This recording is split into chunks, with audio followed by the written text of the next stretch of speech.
Assalamualaikum warahmatullahi wabarakatuh. Nama saya Rizky Amalia Febrianti Katikasari. Saya guru kelas 3 di SD Muhammadiyah 4 Pucang, Surabaya. Pada kesempatan kali ini, saya akan berikan materi tentang perubahan wujud zat, yaitu perubahan wujud zat dari padat ke cair, cair ke gas, dan dari cair ke padat. Agar anak-anak lebih mudah memahami materi ini dan anak-anak bisa tetap aktif dalam kegiatan pembelajaran meskipun daring, saya menggunakan pembelajaran hands-on learning. Seperti apa proses pembelajarannya? Mari kita saksikan bersama. Pernahkah kalian menemui peristiwa seperti berikut ini? Peristiwa yang pertama adalah peristiwa es krim yang berubah menjadi cair. Yang kedua, air yang mendidih karena dipanaskan, kemudian menghasilkan uap. Peristiwa yang ketiga adalah proses pembuatan es krim. Nah, coba amati apa yang terjadi pada tiga peristiwa tersebut. Peristiwa yang pertama adalah es yang berubah menjadi cair. Pada awalnya, es krim berwujud padat, kemudian berubah menjadi cair. Peristiwa ini disebut sebagai mencair. Mengapa hal ini bisa terjadi? Pada awalnya, es krim diletakkan di dalam freezer yang bersuhu minus 18 derajat Celcius. Kemudian, ia dikeluarkan ke suhu ruang. Suhu ruang sekitar 36 sampai 37 derajat Celcius. Nah, terjadi perubahan suhu di sini. Pada suhu 0 derajat, es mulai mencair. Seterusnya sampai suhu es krim sama dengan suhu lingkungan sekitarnya atau suhu ruang. Disinilah es krim yang berupa padatan mulai mencair seluruhnya. Peristiwa yang kedua adalah air yang direbus. Air yang dipanaskan dapat menimbulkan uap.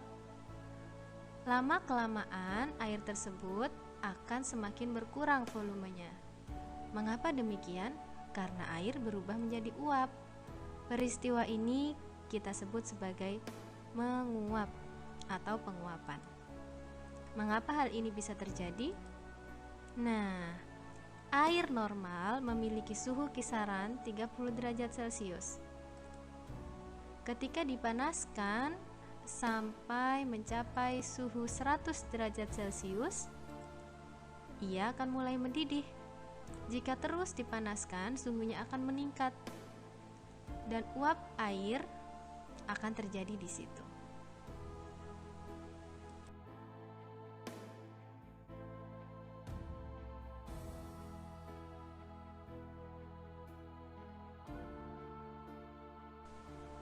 Peristiwa yang ketiga adalah pembuatan es krim. Pada peristiwa ini, susu cair berubah menjadi padatan es. Kita sebut sebagai peristiwa membeku, ya. Mengapa hal ini bisa terjadi? Hal ini bisa terjadi karena suhu susu cair yang awalnya berada di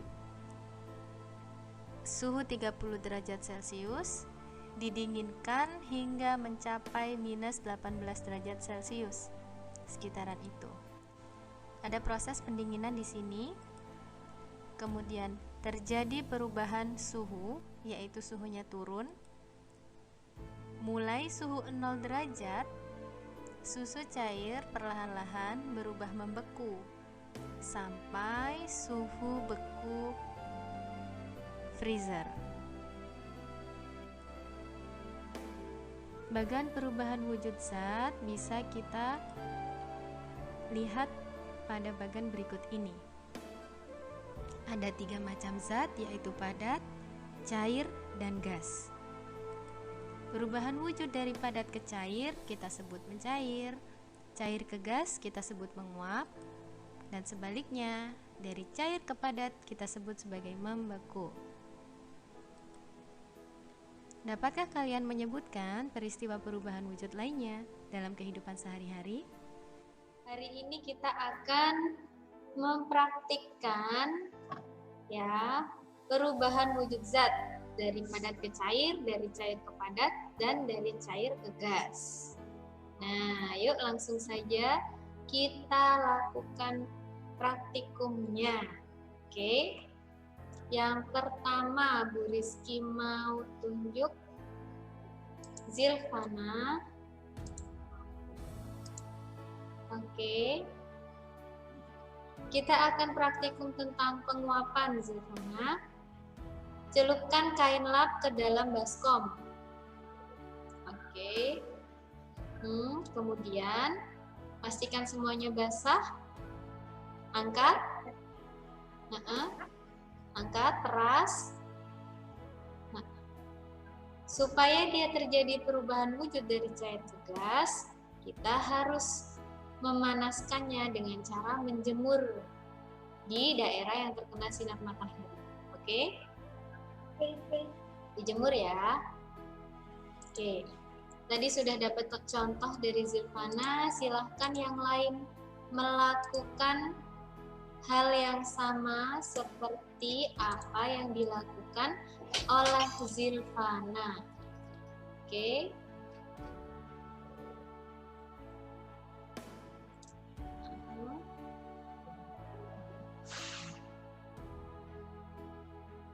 Oke, setelah semuanya basah, diletakkan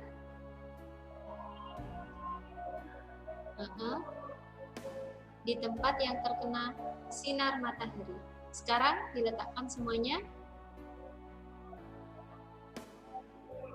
Percobaan yang kedua adalah kita memasukkan air ke dalam freezer. Sudah disiapkan air yang ada di dalam gelas. Oke, Ian, masukkan ke dalam freezer ya. Oke, percobaan yang ketiga kita akan lihat bagaimana kondisi es batu yang ada di dalam wadah kalian. Zilfana, bagaimana es batunya? Mencair.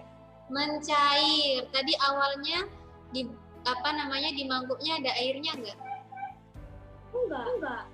Enggak ada. Sekarang setelah beberapa saat es batunya mencair. Demikian proses pembelajaran yang dapat saya sampaikan. Semoga bermanfaat. Apabila ada kekurangan, saya mohon maaf. Wassalamualaikum warahmatullahi wabarakatuh.